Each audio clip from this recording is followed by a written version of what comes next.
Bonjour et shalom pour ce nouveau magazine hebdomadaire d'analyse géopolitique intitulé Israël dans sa région, Israël au cœur du Moyen-Orient.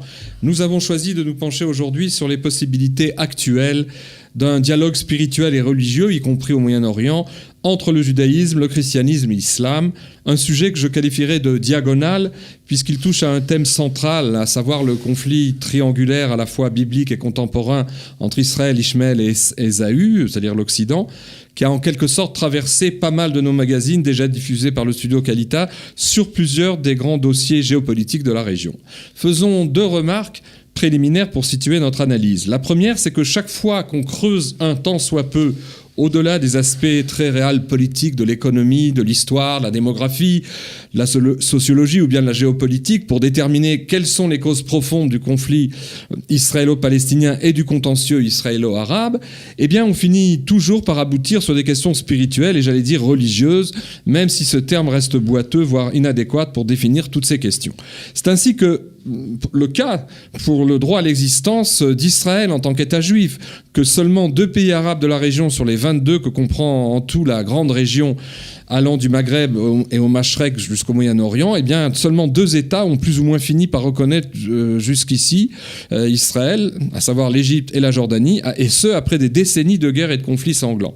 C'est aussi le cas de la bataille de Jérusalem, engagée surtout depuis 1967, à la fois par l'islam et une partie du monde chrétien qui dénie tout lien entre Jérusalem et l'histoire du peuple juif, comme on l'a vu à plusieurs reprises dans les résolutions de l'UNESCO, et qui ne supporte pas, je crois que c'est surtout ça aussi, que les Juifs soient revenus à Sion après 20 siècles d'un long et sanglant exil et qu'ils aient réussi à unifier sous le contrôle et la souveraineté politique de l'État d'Israël cette ville plus que 3 fois millénaire où régnèrent le roi David et ses successeurs hébreux et où aussi les prophètes bibliques firent part au peuple de leur révélation et de leur vision. Et c'est enfin le cas sur le sempiternel face-à-face entre Israéliens et Palestiniens qui, malgré toutes les apparences entretenu par le courant très politiquement correct du journalisme international, dominant, et aussi certaines élites juives, n'est certainement pas un conflit territorial, mais un conflit de civilisation et de mentalité, sur ce que le rabbin Léon Ashkenazi, surnommé Manitou, avait appelé, dans les mots qui lui sont propres, une certaine manière d'être homme.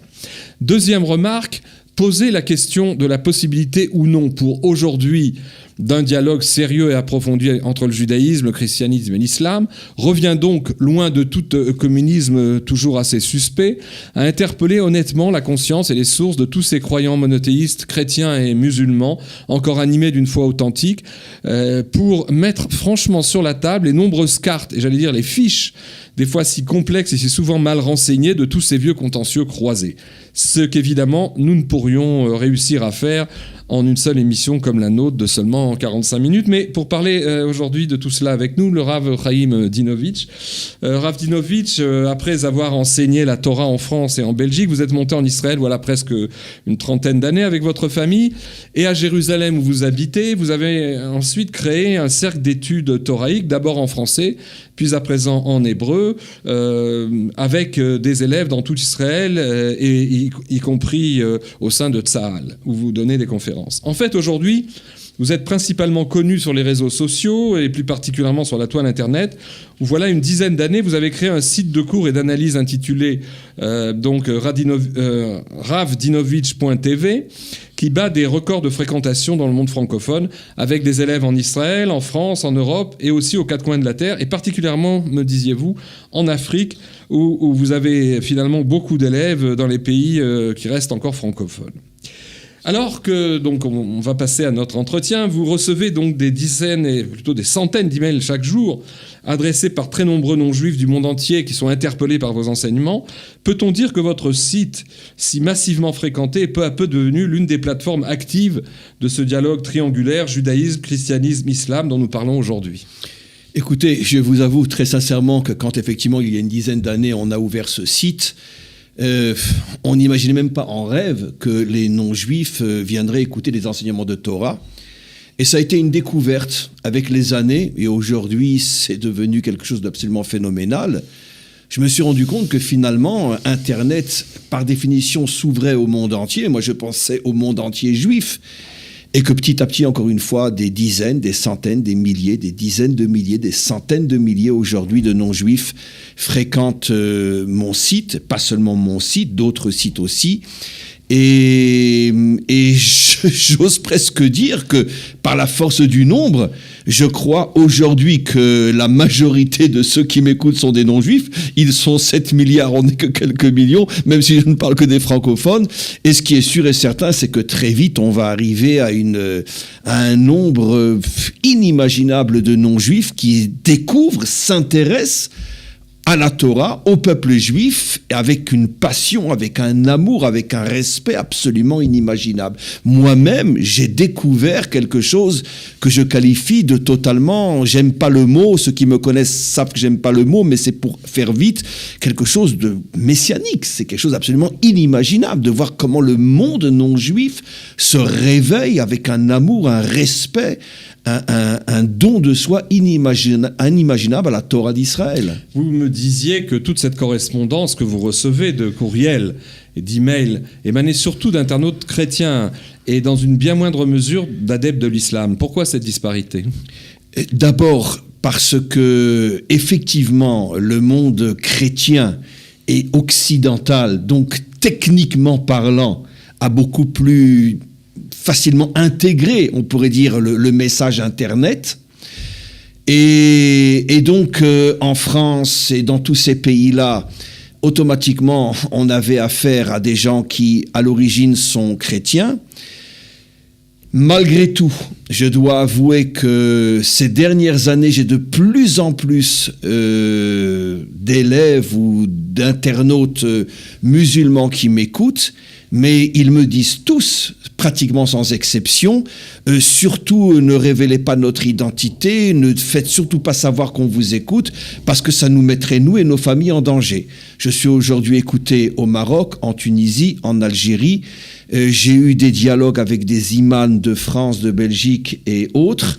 Et j'avoue que, par exemple, dans une discussion qui a duré pas mal de temps avec un imam, je ne citerai pas d'où cette fois-ci, au bout d'un certain temps, il a arrêté et il m'a dit « Écoutez, Rav, je suis désolé, je me sens en danger, j'arrête tout lien avec vous. » Et pour ceux qui sont dans les pays d'Afrique du Nord, j'ai cité la Tunisie, le Maroc et l'Algérie, j'en ai des centaines aujourd'hui, ils me disent tous, surtout ne divulguez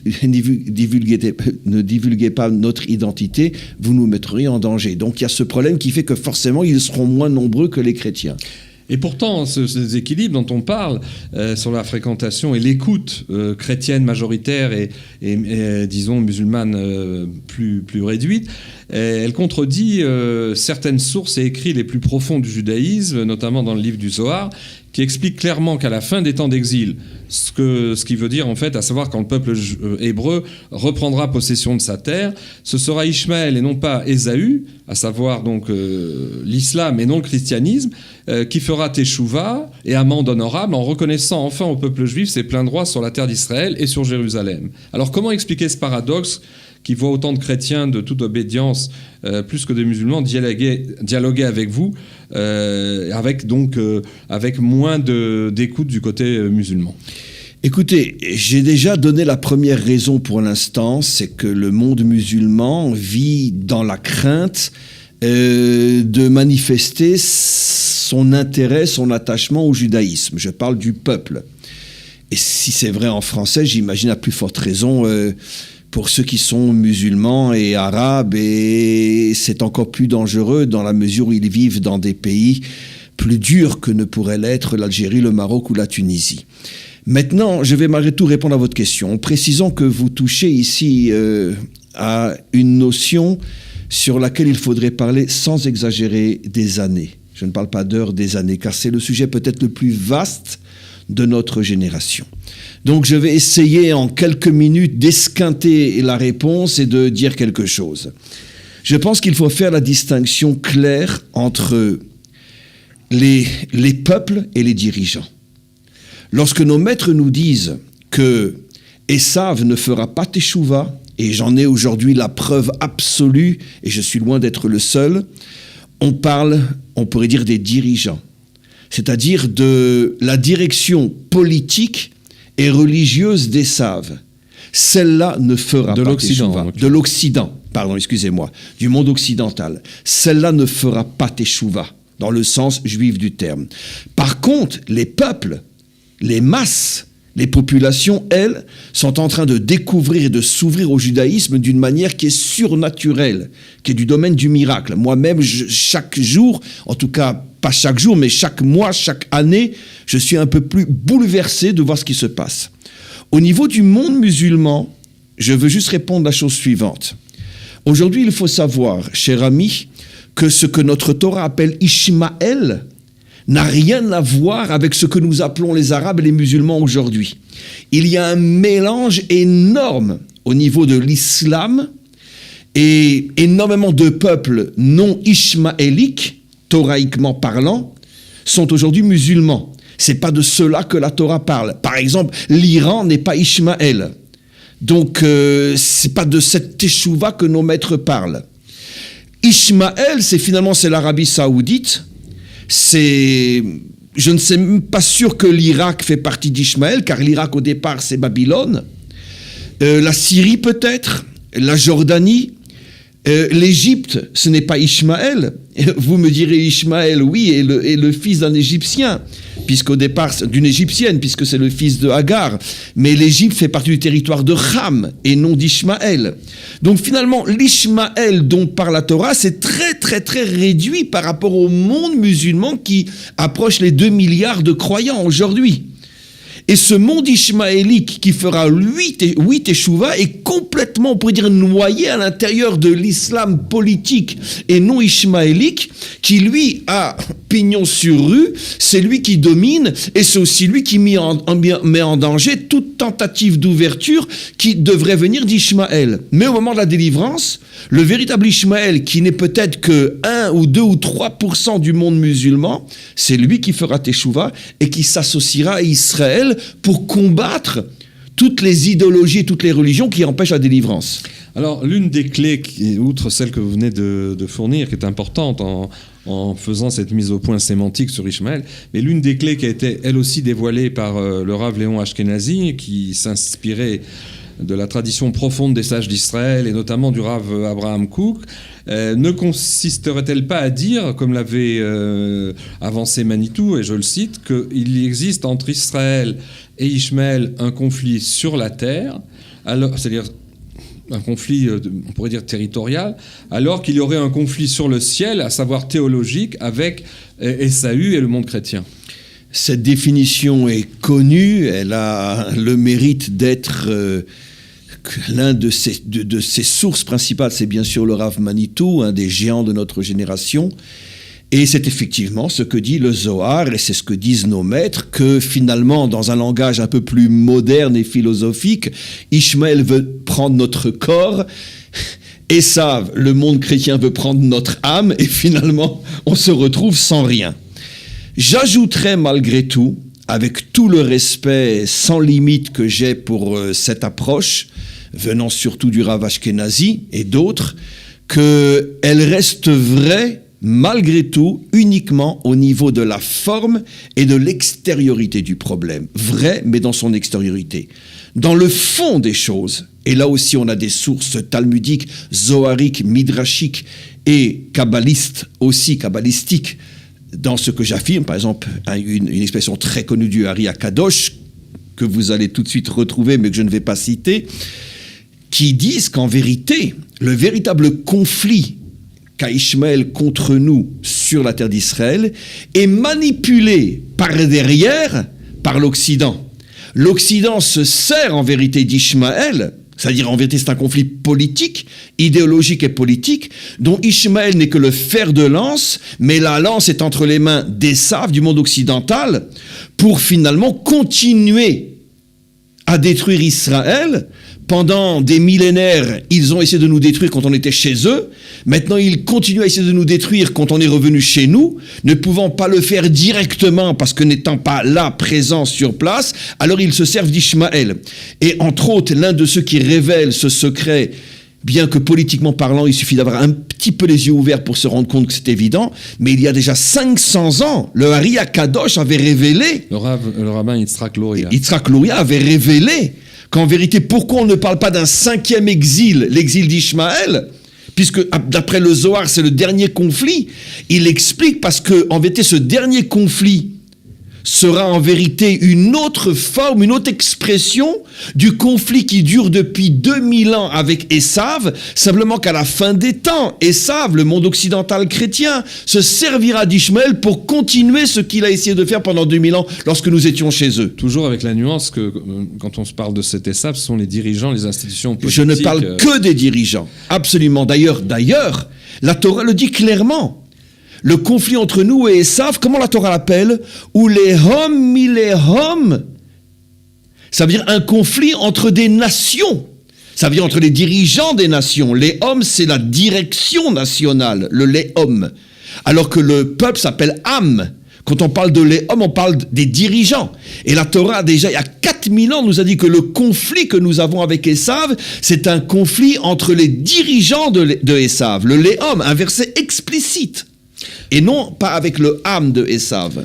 Pour aller dans certains aspects dans votre sens, on disait à l'instant un conflit sur la terre avec l'islam, et pourtant le conflit d'Israël avec Ishmaël, même au sens général, n'est-il pas précisément devenu aujourd'hui typiquement religieux? Ainsi, avec un Hamas qui brandit l'islam radical et fanatique, avec une intifada armée lancée par Arafat en l'an 2000 sous le slogan « L'intifada el-Aqsa », du nom de l'une des 4 grandes mosquées construites par les musulmans sur le mont du Temple à Jérusalem, avec ces jeunes kamikazes palestiniens qui sont prêts à se faire exploser en massacrant des juifs pour une Palestine arabe qui, par ailleurs, n'a strictement jamais existé dans l'histoire du Moyen-Orient. C'est pas un conflit religieux, ça? Alors, écoutez, là encore, comme tout ce qui se passe dans ce monde, tout est construit sous la forme de l'extériorité et de l'intériorité. Dans un langage plus religieux, l'âme et le corps. Mais c'est pas seulement vrai au niveau de l'homme, c'est vrai au niveau de chaque événement dans ce monde. Il y a une vérité dans le monde de l'extériorité, une vérité dans le monde de l'intériorité, mais on doit rajouter que c'est l'intériorité qui est véritablement le moteur vivant de tout ce qui se passe, bien que c'est caché. Je dirais la chose suivante. Là encore, je m'excuse d'esquinter ma réponse parce que c'est des dizaines et des centaines d'heures de cours qu'il faudrait pour l'expliquer. En vérité, extérieurement parlant, vous avez raison. Et c'est une vérité vraie. Le conflit est spirituel. Mais dans l'intériorité, non. Dans l'intériorité, c'est tout simplement, si je devais le résumer à une phrase, c'est tout simplement le conflit de l'ego, le conflit du pouvoir. Simplement que depuis que le monde existe, beaucoup de dirigeants qui veulent finalement le pouvoir ont compris que la meilleure manière de drainer les foules, c'est de donner une apparence religieuse. Parce que quand on se bat pour Dieu, c'est sans limite, parce que c'est pour Dieu. Comme j'ai toujours dit, je l'ai dit dans des centaines de cours, la religion a été inventée par les dictateurs pour arriver plus facilement au pouvoir. La religion est un des plus grands mensonges jamais inventés sur Terre. J'ai une kippa sur la tête, mais je ne suis pas religieux, dans le sens que j'explique. Et donc, le Hamas, comme on le sait, sont multimilliardaires. C'est dirigeant. On sait qu'aujourd'hui, le métier qui rapporte le plus, c'est le terrorisme, parce que c'est la plus grande banque de blanchissement d'argent. D'accord? On sait que les comptes de Arafat, il était plus riche que Bill Gates, et plus riche que Bill Gates et Facebook réunis. Et donc le terrorisme est un métier qui rapporte énormément d'argent, mais pour que ça marche et qu'on puisse drainer les foules, on va leur parler de Dieu, on va leur parler d'Allah, on va parler du djihad. Mais en vérité, c'est les cantons suisses qui sont remplis d'argent. Donc c'est vrai qu'il y a un aspect religieux, mais il est utilisé par la quête du pouvoir depuis des millénaires, depuis que l'homme est homme.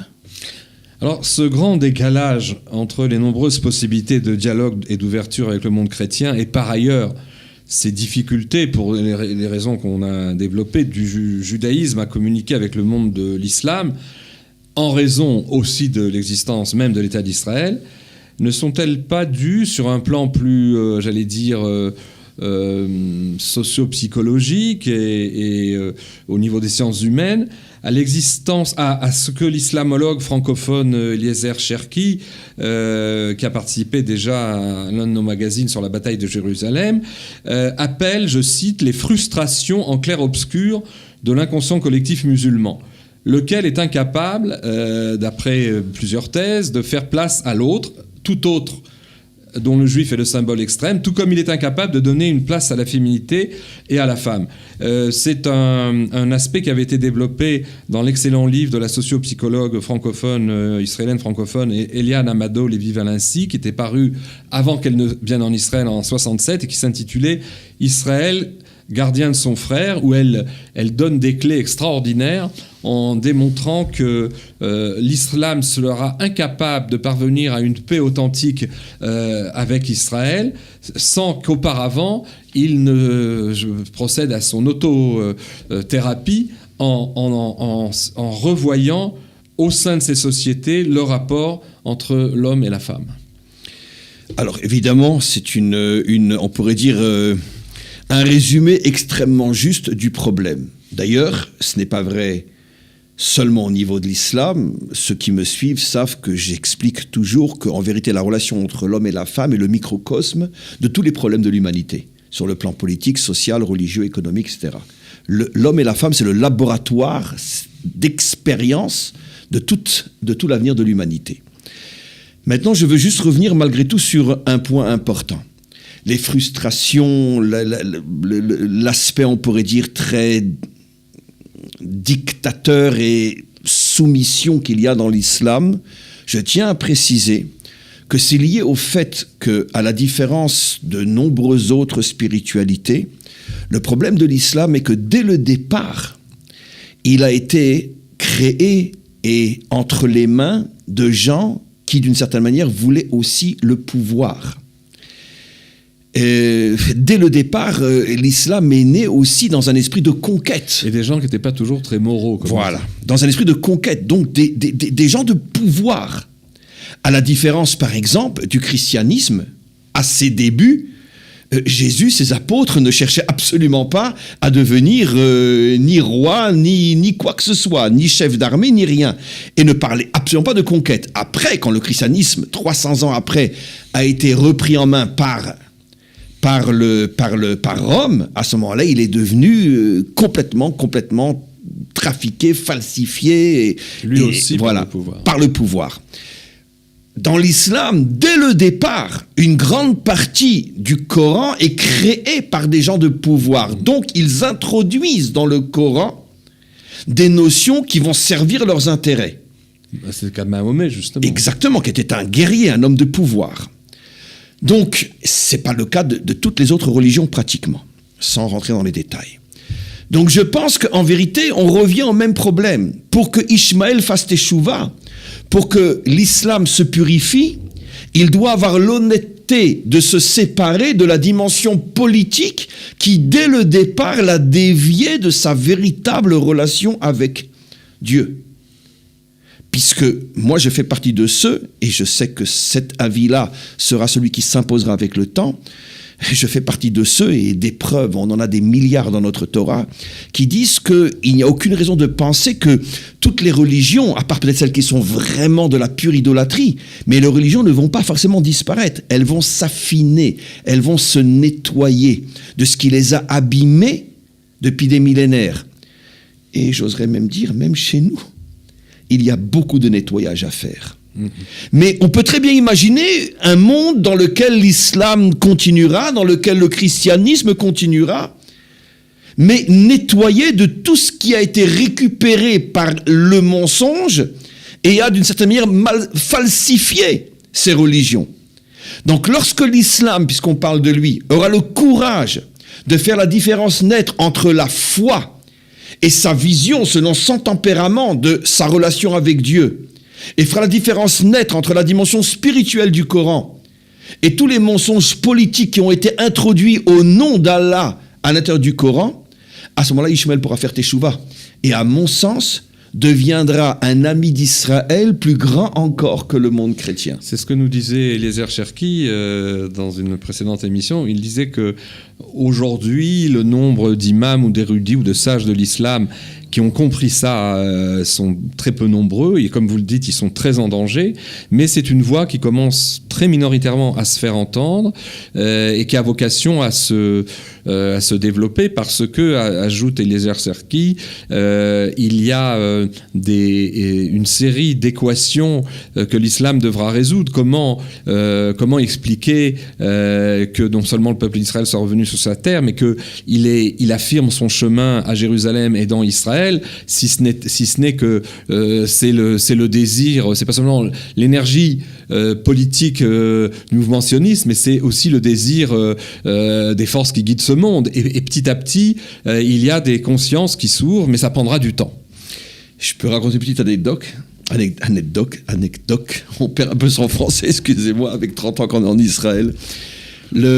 Sans préciser ni quoi ni qu'est-ce, j'étais il y a pas si longtemps que ça, en France. Je rentre dans un supermarché, parce que je faisais quelques courses avec mon épouse, et puis tout d'un coup, je vois ça arriver vers moi avec beaucoup d'enflammement. Quelqu'un, je reconnais tout de suite que c'est un musulman. Je me dis, waouh, qu'est-ce qui va m'arriver? D'accord. Il vient vers moi, il me dit, vous êtes le Rav Dinovitch? Ah oui, non, c'est arrivé des dizaines de fois, ça. Ça, mais c'est l'Internet. Et je lui dis, oui. Il me dit, Rav, vous m'avez sauvé. Je lui dis, comment? Alors il m'explique, bon, vous voyez très bien, j'étais un musulman très, très, très, très, très croyant. Mais depuis que je vous ai découvert, j'ai commencé à m'éloigner et à commencer maintenant à m'intéresser à la Torah. Et je lui demande pourquoi tu abandonnes ta foi, tu es musulman, tu dois être musulman. Il me dit, j'en pouvais plus de tout cet aspect autoritaire, de soumission, de rejet d'autrui, j'en pouvais plus. Et je lui ai répondu, je lui ai dit, écoute-moi bien, c'est pas ta foi que tu dois abandonner. Parce que je suis sûr que dans le Coran, il y a énormément de choses qui sont justes, bonnes, et en tant que musulman, tu en as besoin. Tu ne peux pas adhérer à une autre religion juive. Moi, je suis contre les conversions. Tu ne dois ni devenir juif, ni devenir chrétien. Reste ce que tu es. Simplement, prends conscience de la chose suivante. C'est que toute la dimension, on pourrait dire, dictature qu'il y a dans le Coran, dogmatique, ça a été introduit par des gens qui n'étaient pas des vrais musulmans. N'écoute pas ces paroles-là et attache-toi à ta foi musulmane. Et tu verras qu'on peut être de très très bons amis, toi et moi, sans que tu aies besoin de quitter ta foi. Mais il avait quoi méditer pendant 10 années avec ça? On est toujours en contact jusqu'à aujourd'hui, par WhatsApp, etc. Et il est revenu à sa foi en faisant le tri entre le bon et le moins bon. Et aujourd'hui, c'est un vrai musulman qui a un amour d'Israël absolument incroyable. Mais c'est un vrai musulman. Mais cette anecdote me fait penser à d'autres histoires que vous nous avez donné le privilège de suivre. Et il y a aussi des chrétiens de grand passé, des chrétiens même dans les institutions vaticanes qui, écoutant vos cours, ont décidé de changer leur vie. Pas forcément de se convertir pour certains, mais le chef prieur de la basilique Saint-Pierre, on pourrait dire le Beth Amikdash, les Havdil du monde chrétien. C'est un secret. Oui, Don Alberto, c'est un secret pour personne aujourd'hui. Un de mes élèves, il a aujourd'hui 86 ans. Et il prie aujourd'hui dans la basilique Saint-Pierre avec un Tehillim en hébreu. Les psaumes de David en hébreu. Les psaumes de David en hébreu, à voix basse, parce que tout le monde chante en latin dans leur traduction à eux. Et c'est un homme qui m'écoute aujourd'hui depuis 6 ans. On lui a interdit de m'écouter au Vatican, donc il est venu à Jérusalem. Il est venu 5-6 fois. Et quand il vient, on a des échanges énormes. On a fait un clip ensemble, etc. Le chef prieur de la basilique Saint-Pierre, Don Alberto. Autre volet, et non des moindres, de vos activités dialogales avec les non-juifs, Rav Dinovitch, y compris sur la plateforme de vos différents sites internet, parce qu'il y en a plusieurs, c'est votre groupe que vous intitulez le groupe Bnei Adam, que vous animez chaque semaine en direct sur Internet, et aussi des groupes de séminaires, de rencontres qui ont lieu en Israël, mais aussi en Europe. Alors, de quoi s'agit-il exactement? Cette appellation Bnei Adam qui est moins connue que celle qui n'a peut-être pas de rapport avec elle, mais on parlait aussi de ceux qui, ne voulant pas se convertir, veulent respecter les lois de Noé, les 7 lois noachides. Donc on parle des noachides, mais ça n'a pas de rapport. Disons que là aussi, c'est normal, entre nous, on se connaît depuis des années, on touche à des sujets, et vous me connaissez, je vous connais, qui nécessiteraient des années d'explication. Donc on va faire très très vite. J'ai commencé comme tout le monde. D'abord, j'ai pas commencé. C'est quand je me suis rendu compte que j'avais des milliers de non-juifs qui m'écoutaient que j'ai commencé à m'intéresser au sujet. Et comme tout le monde, j'ai commencé par la voie qu'on appelle le noachisme, les 7 lois de Noach. Comme je suis un homme de terrain, au moins dans mes enseignements, et bien que j'enseigne par Internet, mais je voyage énormément, et je rencontre, et surtout vivant à Jérusalem, du monde entier, on vient me voir ici, j'ai commencé à me rendre compte très très vite, ça a pris quelques mois, que dans le contexte d'aujourd'hui, je m'excuse de l'approche que je vais avoir, mais les gens me connaissent, j'ai souvent, c'est ma pédagogie à moi, un langage un peu fort quand je veux bouger et bouleverser les choses. Je me suis rendu compte que le noarisme était complètement à côté de la plaque. Parce que finalement, considérer que pour qu'un non-juif ait une place dans le monde à venir, il doit ne pas tuer, ne pas violer, ne pas manger d'un animal vivant, etc., c'est vraiment prendre les non-juifs pour des idiots. Ça veut dire imaginer qu'ils n'ont rien dans la tête. Parce que c'est une plateforme trop minimum, d'après vous ? C'était vrai il y a des millénaires quand les non-juifs étaient des barbares, qui se jetaient sur une bête sauvage pour la bouffer crue, ou quand ils violaient 150 000 femmes en 5 minutes. Ou quand ils égorgeaient, c'est vrai pour Daesh peut-être. Mais c'est pas vrai pour le non-juif occidental, qui est intelligent, qui a des qualités, moi-même qui aujourd'hui, depuis maintenant au moins 5-6 ans, fréquente le monde non-juif, j'ai découvert que c'était une honte de leur dire, tu sais, Dieu attend de toi de ne pas tuer, de ne pas violer.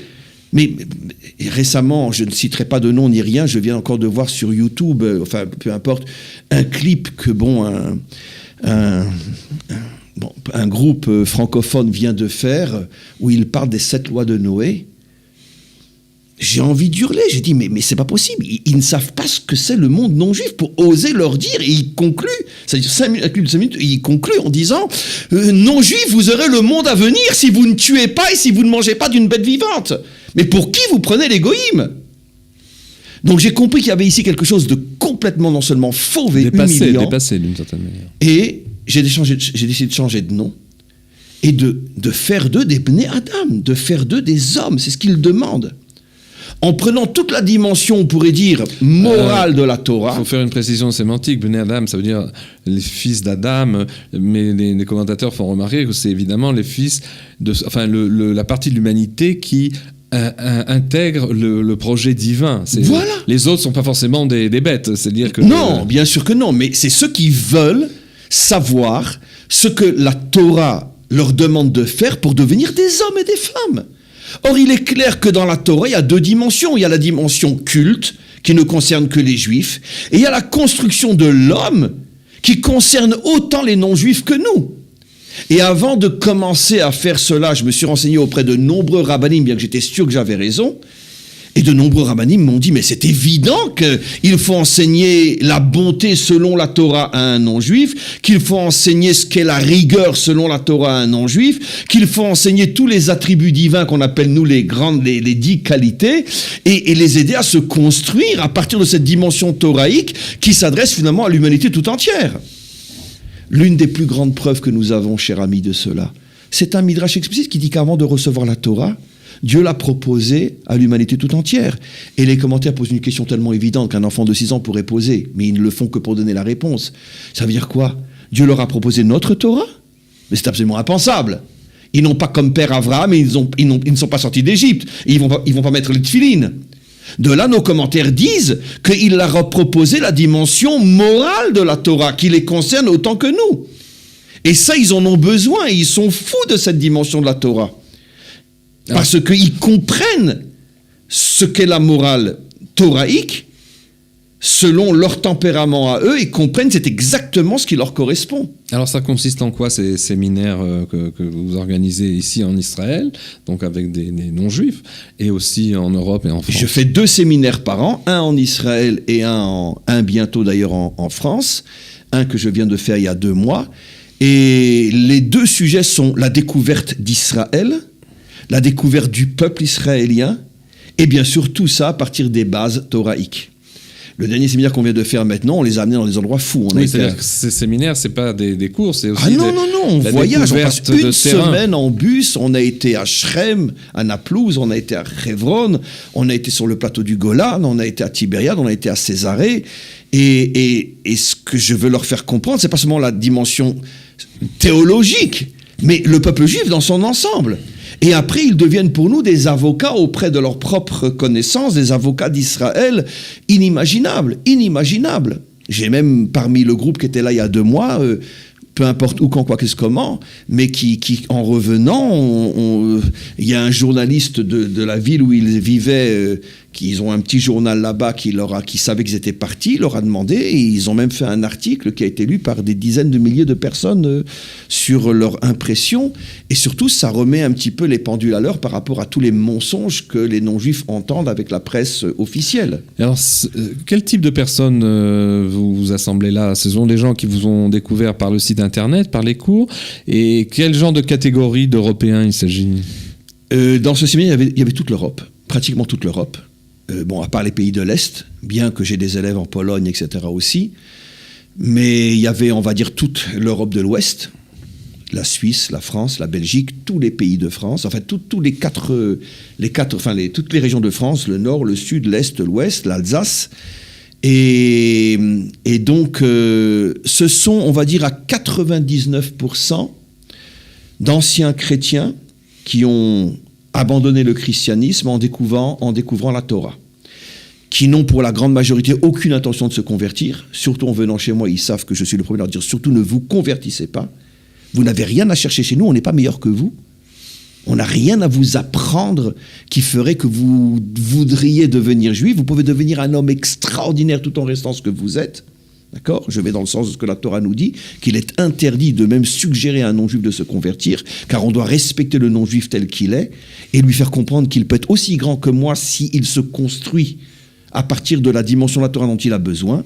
Mais généralement, ce sont tous d'anciens chrétiens, beaucoup de catholiques, encore plus d'évangélistes, beaucoup plus d'évangélistes d'ailleurs, donc des protestants, etc., qui ont tout lâché, et qui aujourd'hui deviennent des Bnei Adam. Ça veut dire qu'ils, si j'ose dire, leur spiritualité aujourd'hui, c'est la dimension morale et spirituelle de la Torah. Alors il y a plus d'adultes confirmés, pour employer un euphémisme, pas trop de jeunes malgré tout dans ce séminaire. Il commence à y en avoir. Bon, pour des raisons techniques, les jeunes, ça leur est plus difficile de se déplacer, mais au niveau des élèves, j'ai beaucoup de jeunes avec lesquels je corresponde, mais c'est vrai que la majorité, on va dire 80%, sont des adultes qui ont dépassé la quarantaine et qui ont eu le temps de faire leurs propres expériences pour en arriver aux conclusions qui les amènent vers moi.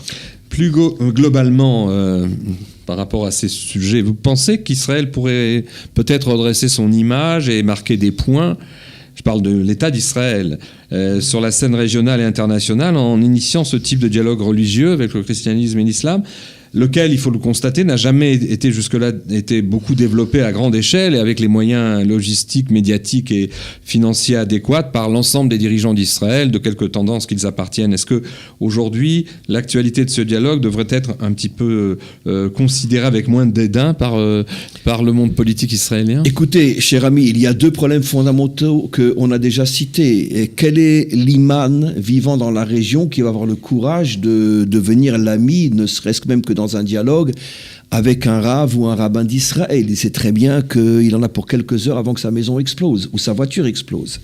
Donc on a un problème technique ici qui fait que c'est pratiquement impossible et impensable. Et aussi le deuxième problème, c'est que pour l'instant, l'État d'Israël est toujours plus ou moins soumis à l'idéologie de la séparation entre la synagogue et l'État. Et donc si l'État d'Israël accepte de favoriser le discours religieux, lui-même de l'intérieur, il va soulever une révolution contre lui et qui fait que le parti en place risque sa peau. Donc, ce qui fait que finalement, tout le monde risque de se retrouver avec une voiture qui va exploser. D'accord. Dans le contexte d'aujourd'hui, je dis bien. Alors justement, ça m'amène à ma dernière question, puisqu'on arrive presque au terme de cet entretien. On disait tout à l'heure que vous, depuis quelques longs mois, depuis peut-être 2 ans, vous avez commencé, on vous a demandé de faire des conférences dans l'armée israélienne, et vous touchez du doigt, alors là évidemment c'est un sujet plus intérieur à Israël, moins moyen-oriental, mais que tout de même, vous touchez du doigt tous les jours l'engagement de jeunes Israéliens venus, y compris de milieux orthodoxes et religieux. C'est à la fois heureusement et malheureusement d'actualité avec cette fameuse loi sur la conscription dans le Sahel qui risque de provoquer qui a provoqué de nouvelles élections qui étaient en question dans tout ce débat. Et est-ce que vous, ce que vous touchez du doigt, c'est dans les centaines, avec ces centaines de jeunes que vous rencontrez dans les bases de Tsahal, c'est la motivation extraordinaire de cette jeunesse qui ne veut pas écouter certaines inepties qu'elle a apprises dans certaines yeshivotes où on les empêche d'aller à l'armée? Je vais être très fort et très brutal en vous disant que dans ce domaine précis, il n'y a aucune différence entre l'islam et le judaïsme. C'est-à-dire que les dirigeants, les vieux dirigeants du monde orthodoxe juifs se comportent comme les ayatollahs d'Iran. Ils tiennent en otage leur jeunesse. Ils propagent un mensonge. Mais rien que vous en avez parlé, je me sens déjà mal. Parce qu'étant un homme du terrain, ce mensonge me rend fou. Ah, les orthodoxes ne vont pas à l'armée. Mais c'est un des plus grands mensonges de nos dernières années, entretenu par les barbes blanches du monde orthodoxe, qui se conduisent comme de véritables ayatollahs, parce qu'ils savent très bien que sur le terrain, de plus en plus les jeunes religieux vont à l'armée et échappent complètement à leur contrôle, et eux essayent de préserver une vitrine qui n'existe plus sur le terrain, que soi-disant le monde orthodoxe ne va pas à l'armée. C'est un des plus grands mensonges politiques. Et pourquoi? Parce que qu'est-ce que vous constatez, non? Mais parce qu'ils n'acceptent pas de voir finalement que tout ce pourquoi ils ont travaillé depuis des décennies est en train de s'effondrer. La jeunesse orthodoxe, aujourd'hui, je ne dirais pas déjà dans sa majorité, mais dans 5 et 10 ans, oui, dans sa majorité, est en train de se rebeller contre cette dictature orthodoxe qui interdit aux jeunes orthodoxes de s'intéresser à leur peuple, à leur nation, à leur pays, et d'en faire uniquement des objets à étudier toute la journée dans une bulle d'air et vivre comme des pauvres mendiants parce qu'ils n'ont pas de quoi manger. Aujourd'hui, la jeunesse orthodoxe comprend et elle est fière de faire partie d'une nation, d'un pays qu'elle aime et elle veut s'investir. Je vais vous raconter juste une anecdote pour terminer. Quand j'ai commencé les cours à l'armée, j'étais un cours qui est enregistré d'ailleurs, mais je ne saurais pas le retrouver, où je suis devant c'est pratiquement la première fois que je suis devant un groupe de jeunes orthodoxes. Et encore moi-même prisonnier de l'approche mensongère des dirigeants orthodoxes, je leur dis, bon, j'imagine, c'est enregistré, hein, j'imagine que vous êtes là parce que, bon, la plupart d'entre vous veulent après avoir un métier pour pouvoir nourrir votre femme et vos enfants. Vous savez que le meilleur moyen, c'est de passer par l'armée. Il y en a un qui se lève, on le voit dans ma vidéo, il me dit, mais Raph, comment vous osez nous insulter ? Sachez que nous tous qui sommes là, on s'est engagés par idéal. On fait partie du peuple d'Israël sur sa terre. Nous ne sommes pas d'accord avec tout ce que aujourd'hui le monde sioniste dit et prétend. Mais nous faisons partie de ce peuple et nous voulons apporter notre part à la construction de ce peuple et nous nous sommes engagés par idéal. Voilà comment il me répond dans la vidéo qui est enregistrée, qui est sur YouTube.